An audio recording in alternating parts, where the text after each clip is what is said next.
Hello everyone, welcome back to defence Updesh. मेरा नाम है हर्षवर्धन सिंह और आज 13 अगस्त के करंट अफेयर्स को डिस्कस करेंगे। तो चलिए शुरू करते हैं।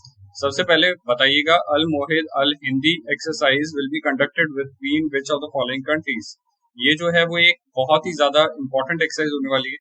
ये एक नेवल एक्सरसाइज है, ये चीज आपको ध्यान रखनी है और आपको मुझे बताना है कि कौन सी कंट्रीज के बीच में एक्सरसाइज जो है वो होने वाली है। You can pause the slide if you want to think about the questions. Answer जो है वो रहेगा इंडिया सऊदी अरेबिया।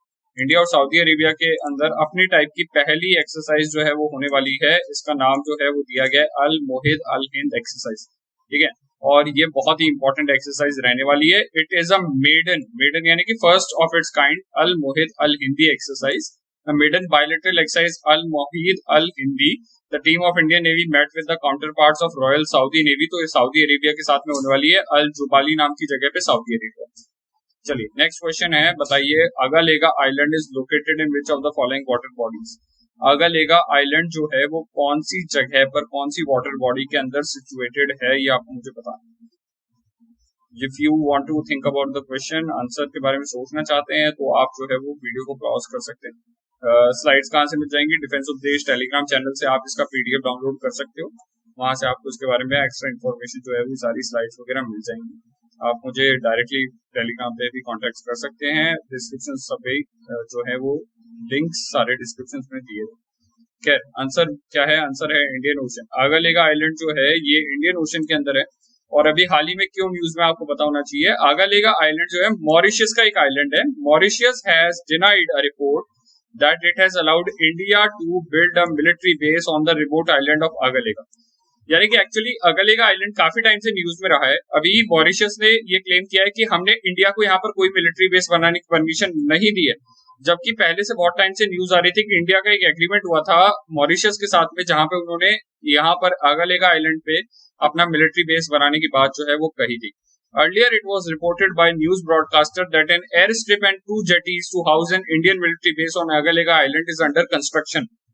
2015 में इंडिया के साथ में एग्रीमेंट हुआ था आगालेगा आइलैंड को लेकर। नाउ ये मॉरिशियस और ये जो जगह है उसको एक बार मैप पर देख लेते हैं ताकि आप लोग ही सभी को जो है वो ये इंफॉर्मेशन होनी चाहिए कि ये कहाँ पर है मॉरिशियस। तो यहाँ पर देखेंगे हम इंडियन ओशन रीजन के अंदर, इधर साउथ में जाएंगे तो यू कैन सी कि यहाँ पर सेशल्स है और इधर है मॉरिशियस। मॉरिशस के पास में नॉर्थ में एक आइलैंड आएगा अगालेगा आइलैंड। तो आपको ये थोड़ी सी इंफॉर्मेशन होनी चाहिए कि मॉरिशस की लोकेशन कहां पर है। इंडिया के लिए एक इंपॉर्टेंट नेबर कंट्री है। इंडियन ओशन रीजन के अंदर इंडिया की इन्फ्लुएंस को बढ़ता हुआ देखते हुए जिस हिसाब से हमारी रिक्वायरमेंट है इस रीजन के अंदर, we can act very importantly और we can act as a very important regional partner for these countries. इसलिए सागर मिशन अभी थोड़े दिन पहले न्यूज में था। इंडियन गवर्नमेंट ने एक मिशन चला रखा है सागर के अंतर्गत, जहां पे अपने सभी पड़ोसी कंट्रीज को हेल्प कर रही है इंडियन नेवी। तो मॉरिशस जो है वो एक बहुत ही इंपॉर्टेंट कंट्री है इंडिया के लिए। नाउ मॉरिशस के अगालेगा आइलैंड को लेकर यहाँ पर मिलिट्री बेस बनाना क्यों इंपॉर्टेंट है? क्योंकि इस रूट से अगर आप मैप पर देखोगे तो ये वाला जो रूट है, चाहे वो मेडिटेरियन सी जाने वाला हो, चाहे वो साउथ की तरफ से अफ्रीका की जाने वाला हो, इस रूट से इंडिया का लगभग majority of sea route trade जो है वो निकलता है। और इस वजह से अगर हम यहाँ पे मॉरिशस के किसी एक आइलैंड को अपना मिलिट्री बेस बनाते हैं तो वो हमें एक तरीके का इस पूरे एरिया में इन्फ्लुएंस देगा। इंडियन नेवी इस पूरे एरिया को जो है वो कंट्रोल कर सकती है, पेट्रोलिंग कर सकती है। रिसेंट टाइम में चाइना का इन्फ्लुएंस इस एरिया में बहुत ज्यादा बढ़ा है। दैट इज वाई ये पूरा ही प्रोजेक्ट इंडियन नेवी के लिए, इंडिया के लिए बहुत ज्यादा इंपॉर्टेंट। नाउ अगालेगा आइलैंड और मॉरिशस से जुड़ा हुआ क्वेश्चन आपसे एग्जाम में आ सकता है कि ये कहां पर है, मॉरिशस कहां पर है, इंडियन ओशन में कौन सी कंट्री है, नहीं है, इस तरीके का क्वेश्चन आ सकता है। चलिए अगला क्वेश्चन है, which of the following statement is false. आपको मुझे बताना है कौन सा स्टेटमेंट गलत है। Kaziranga has become the first in the country to use satellite phones. Public is barred from using satellite phones in India. Satellite phones can not work without any mobile phone operator and satellite phones can be operated from the remotest place on the surface of the planet.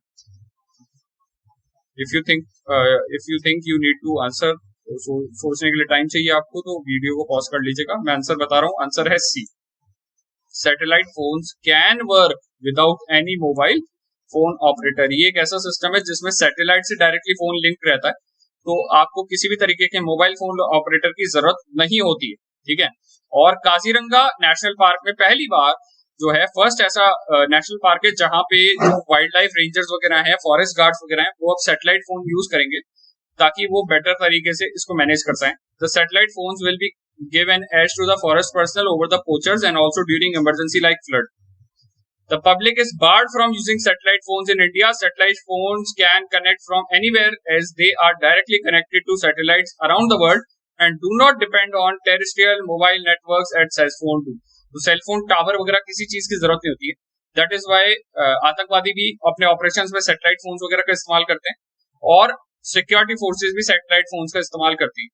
इनके लिए कोई भी tower वगैरह की जरूरत नहीं होती, direct satellite से कनेक्ट होता है. इसलिए जंगल में कहीं पे भी खुले एरिया के अंदर जहां पे आसमान साफ हो वहां पे इस फोन को इस्तेमाल किया जा सकता है. दैट इज वाई ये बहुत ही ज्यादा यूजफुल टूल होता है, बट नॉर्मली आम लोगों को इंडिया में इसको यूज करने की परमिशन नहीं है. आसाम के अंदर कुछ इंपॉर्टेंट नेशनल पार्क्स की एक फोटो यहाँ पर दी हुई है, तो आप लोगों को ये चीज ध्यान रखनी चाहिए कि असम में कौन कौन से नेशनल पार्क है. कई बार national park state match the following इस तरह के क्वेश्चन एग्जाम में आते हैं. और Kaziranga national park one of the major wildlife sanctuary है इंडिया में, क्योंकि ये वन हॉर्न राइनोसोरस के लिए बहुत ज्यादा फेमस है. सॉरी, तो वन हॉर्न यानी कि एक सींग वाला गेंडा जो है वो सबसे ज्यादा पॉपुलेशन असम में मिलती है और ये इकलौती ऐसी जगह है जो इसके लिए बहुत ज्यादा फेमस है. इसके अलावा टाइगर वगैरह भी यहाँ पे मिलते हैं. तो ये काजीरंगा नेशनल पार्क की लोकेशन वगैरह भी आपको थोड़ी बहुत ध्यान होगी चाहिए. नेक्स्ट क्वेश्चन पे आते हैं. बताइए International Criminal Court is headquartered in which place. International Criminal Court का हेडक्वार्टर कहां पर स्थित है? Where it is situated. Answer आएगा हमारे पास में Hague Netherlands. B is the right answer. Hague Netherland के अंदर इंटरनेशनल क्रिमिनल कोर्ट का हेडक्वार्टर है. नाउ इंटरनेशनल क्रिमिनल कोर्ट क्यों न्यूज में आया है? क्योंकि सूडान ने जो है वो बहुत टाइम से अपने यहाँ पे एक ऑटोक्रेट यानी कि तानाशाह जो थे उमर अल बशीर, इनको जो है वो इस कोर्ट के हवाले करने का फैसला किया. इन पर बहुत सारे लोगों को मार देने का, क्राइम करने का जो है वो आरोप था. इंटरनेशनल क्रिमिनल कोर्ट एक ऐसी संस्था है, एक ऐसा ऑर्गेनाइजेशन है जो कि ऐसे लोगों के खिलाफ मुकदमा चलाता है जिन लोगों ने हजारों लोगों का कत्ल वगैरह करवाया हो, किया हो. इस तरीके का एक ऑर्गेनाइजेशन है. एक इंटरनेशनल कोर्ट ऑफ जस्टिस भी होता है, आईसीजे कहते हैं. International Court of Justice United Nation के अंदर में आता है, जबकि International Criminal Court United Nation के अंदर में नहीं आता. इनफैक्ट इंटरनेशनल क्रिमिनल कोर्ट का पार्ट इंडिया भी नहीं है. इंडिया जबकि International Court of Justice ICJ का पार्ट है. ठीक है. Mister Bashir had been wanted by the ICC for more than a decade. 10 साल से ऊपर से इनकी मतलब इन पे मुकदमा था over charges of genocide, war crimes and crimes against humanity in Sudanese region. Sudan में बहुत सारे लोगों को मार दिया इन्होंने वॉर वगैरह के दौरान, तो इस वजह से इनको इनके खिलाफ यहाँ पे वारंट था. United nation says 3 lakh people were killed and 2.5 million displaced, मतलब उनको घर से बाहर भागना पड़ा. डारफूर कॉन्फ्लिक्ट नाम की जो लड़ाई थी उसमें. इंटरनेशनल क्रिमिनल कोर्ट से जुड़ी हुई कुछ जानकारी यहाँ पर आपके लिए दी हुई है, बहुत ज्यादा इंपॉर्टेंट है, एग्जाम में आने लायक. आपको आईसीजे और आईसीसी में डिफरेंस पता होना चाहिए. इंटरनेशनल क्रिमिनल कोर्ट और इंटरनेशनल कोर्ट ऑफ जस्टिस में आपको डिफरेंस पता होना चाहिए. ठीक है. If the first permanent treaty, it is the first permanent treaty-based international criminal court established to help and impunity for the perpetrators for the most serious crimes of concern to the international community. It is founding treaty, the Rome Statute, entered into force on July 1, 2002. तो ये ध्यान रखना है आपको कि रोम statute किस organisation से जुड़ा हुआ है? इंटरनेशनल क्रिमिनल कोर्ट से जुड़ा हुआ है. These are few points which you need to remember. इसको हाईलाइट कर लीजिएगा और इसको ध्यान रखिएगा. आईसीसी पे क्वेश्चंस पहले भी यूपीएससी में आते रहे हैं. It was founded under the Rome statute and July 1, 2002 इसको फॉर्म हुआ था. हेग नीदरलैंड्स में इसका हेडक्वार्टर. नेक्स्ट है Durand cup is associated with which of the following sport. बताइएगा दुरांत कप किस स्पोर्ट से एसोसिएटेड है? Durand Cup is one of the major events in India regarding football. Please remember this. Durand Cup जो है वो regularly Kolkata के अंदर organise किया जाता है और ये अभी 5 सितंबर से लेकर 3 अक्टूबर के बीच में दुरंत कप कोलकाता के अंदर ऑर्गेनाइज किया जाएगा.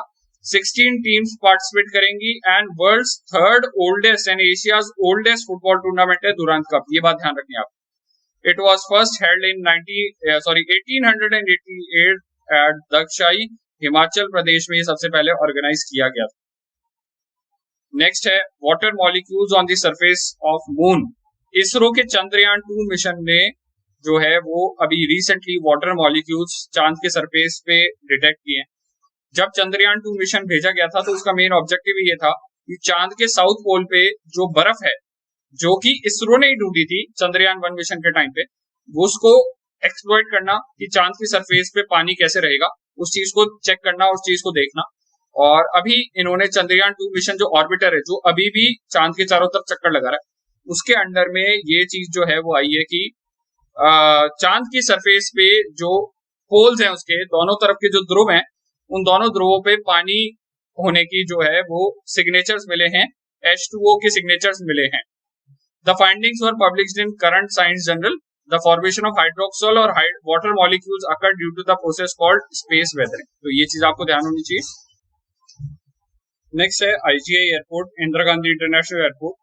Delhi's Indira Gandhi International Airport has emerged among the world's top 50 best airports in 2021 Skytrax World Airport Award Ranking। ये बहुत ही ट्रिवियल सा फैक्ट है जो कि आप लोगों को अदर एग्जाम्स में UPSC शायद तक ना पूछे, but why group, navy SSR और FCAT वगैरह के एग्जाम्स में आने के चांसेस है, तो आप थोड़ा सा ध्यान रख सकते हैं, ध्यान रख लीजिएगा। Additionally, Mumbai, Hyderabad, Bengaluru have found a rank in the world's 100 best airports. Next is first water plus city. Indore has become the country's cleanest city and has been declared the first water plus city in India under the Swachh Sarvekshan 2021. According to the guidelines of Water Plus Protocol of Swachh Sarvekshan, total actually मोटे तौर पे इन्होंने public and domestic sewers जो नालों में जाते थे उनको बिना ट्रीट किए जाने की बजाय इसको ट्रीट करना शुरू कर दिया। तो एक तरीके से इन्होंने अपने नालों के अंदर गंदगी को डायरेक्टली डालने की बजाय उसको सुधारना, उसको क्लीन करने की शुरुआत जो है वो कर दी है। इस वजह से न्यूज में है। तो वाटर प्लस सिटी फर्स्ट बन गई है कौन सी? Indore. And last for the day is international youth day. ये कब मनाया जाता है? ये 12 अगस्त को मनाया जाता है। एवरी ईयर यूनाइटेड नेशंस द्वारा मनाया जाता है। 1999 से मना रहे हैं। इस साल की थीम क्या रही है? इस साल की इसकी थीम रही है ट्रांसफॉर्मेशन या transforming food systems, youth innovation for human and planetary health. Youth development index भी इसी मौके पर जारी किया गया, जिसके अंदर इंडिया की रैंक क्या रही है? 122 रही है। ग्लोबल यूथ डेवलपमेंट इंडेक्स जो है वो यंग पीपल के डेवलपमेंट को लेकर 181 में कंट्रीज में किया गया है, और ये कॉमनवेल्थ सेक्रेटरीट द्वारा जारी किया जाता है, जो लंदन में किया गया था 10 अगस्त 2021। इसी के साथ आज के वीडियो को यहीं खत्म करेंगे। Please like, share and subscribe. And आप जो है वो मुझे डायरेक्टली मैसेज कर सकते हैं टेलीग्राम पे। आईडी है हर्ष VS0। बाकी सब लिंक जो है वो आपको डिस्क्रिप्शन में मिल जाएंगे। Thank you.